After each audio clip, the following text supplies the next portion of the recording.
Assalamualaikum warahmatullahi wabarakatuh. Di sini saya akan mempresentasikan hasil kerja kelompok saya yang bertema keputusan investasi atau capital budgeting. Disampaikan oleh Della Agnestia, Georgius Kusumaputra, Nicholas Clemens, Brisa Yeni Maulida, Eko Wibowo. Penganggaran modal atau disebut dengan capital budgeting. Poin pertama, modal atau kapital menunjukkan aktiva tetap yang digunakan untuk produksi. Poin kedua, anggaran budget adalah sebuah rencana rincian yang memproyeksikan aliran kas masuk dan aliran kas keluar selama beberapa periode pada saat yang akan datang.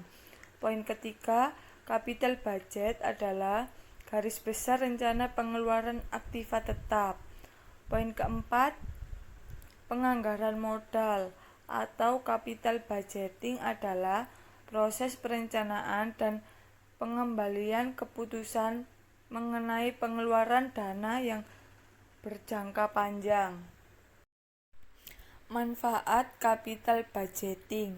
Secara umum, manfaat dari capital budgeting adalah agar dapat mengetahui keperluan pendanaan secara lebih rinci.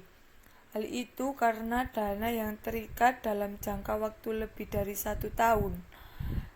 Dengan begitu, perusahaan dapat meminimalisir adanya overinvestment atau underinvestment.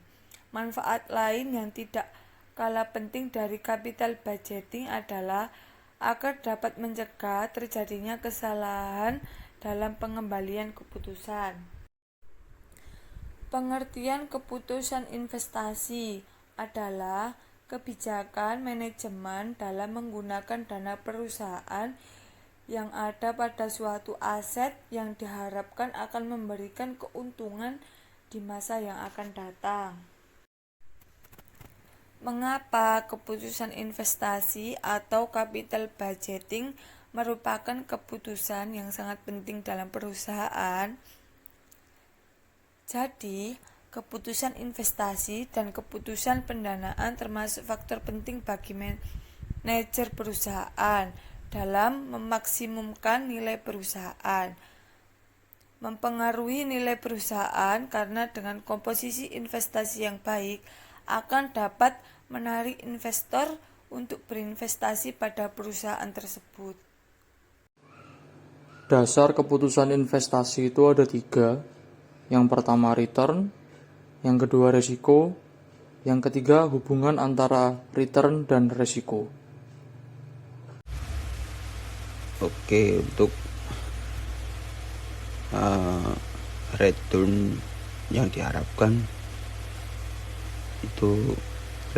akan diperoleh oleh investor di masa mendatang. Berbeda dengan return realisasi yang bersifat sudah terjadi. Return yang diharapkan merupakan hasil estimasi sehingga sifatnya belum terjadi.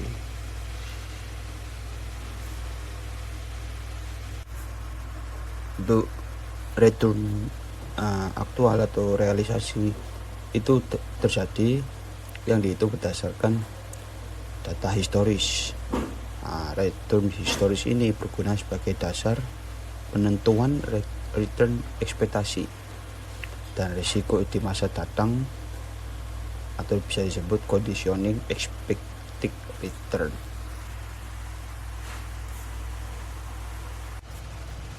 Risiko merupakan sebutan untuk kerugian yang dialami oleh investor karena berbagai faktor.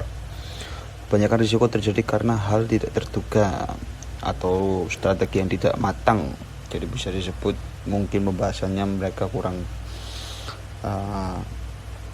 matang, itu dalam artian belum terlalu sepakat, dan kesalahan pada kalkulasi dan analisis seorang investor.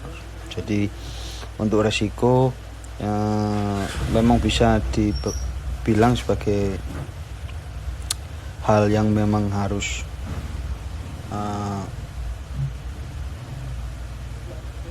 dihindari sih, tapi untuk semua resiko itu bisa dibilang mau resiko yang besar atau resiko yang kecil, karena setiap kita mengambil keputusan itu pasti akan ada resiko. Hubungan antara return dan risiko itu sifatnya searah dan linear, jadi ya mempeng-mempeng aja. Artinya semakin besar risiko suatu aset, semakin besar pula return harapan atau atas aset tersebut, ataupun bisa dibilang sebaliknya.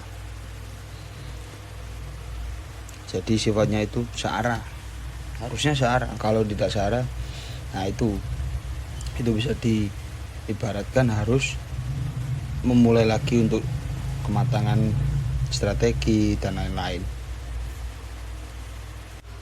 Berikut adalah macam-macam proses keputusan investasi. Pertama, penentuan tujuan investasi. Kedua, penentuan kebijakan investasi. Ketiga, pemilihan strategi portofolio, pemilihan aset. Yang keempat, yang kelima, pengukuran dan evaluasi kinerja portofolio.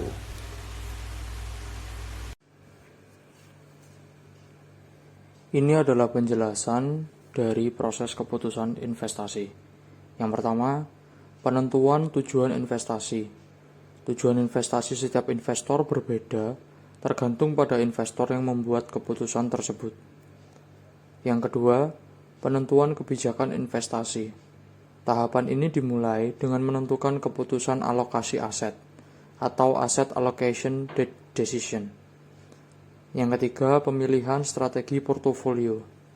Ada dua strategi portofolio, yaitu strategi portofolio aktif dan strategi portofolio pasif.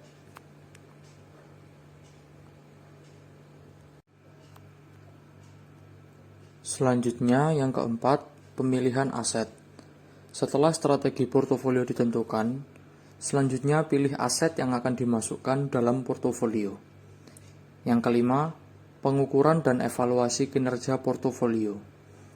Apabila sudah mencapai tahap pengukuran dan evaluasi kinerja telah dilakukan, namun hasilnya kurang baik, maka proses keputusan investasi diulang kembali dari tahap pertama hingga tercapai keputusan investasi yang paling optimal.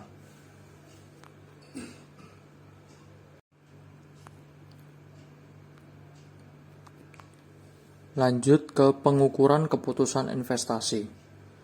Menurut Kalapur dan Trombley pada tahun 2001, terdapat 4 jenis proksi set kesempatan investasi, yaitu 1. Proksi berdasarkan harga, price-based proxies. Kedua, proksi berdasarkan investasi, investment-based proxies. Yang ketiga, proksi berdasarkan varian, variance measures. Yang keempat, proksi gabungan dari proksi individual.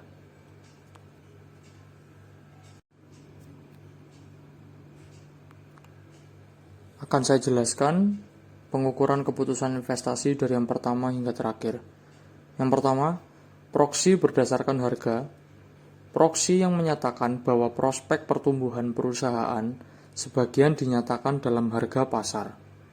Yang kedua, proksi berdasarkan investasi, bahwa suatu kegiatan investasi yang besar berkaitan secara positif dengan nilai set kesempatan investasi suatu perusahaan.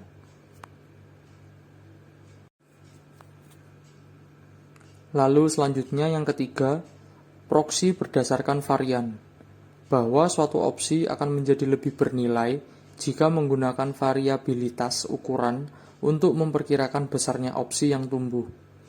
Yang keempat, proksi gabungan dari proksi individual, sebagai upaya untuk mengurangi kesalahan pengukuran atau measurement error yang ada pada proksi individual, sehingga akan menghasilkan pengukuran yang lebih baik untuk set kesempatan investasi.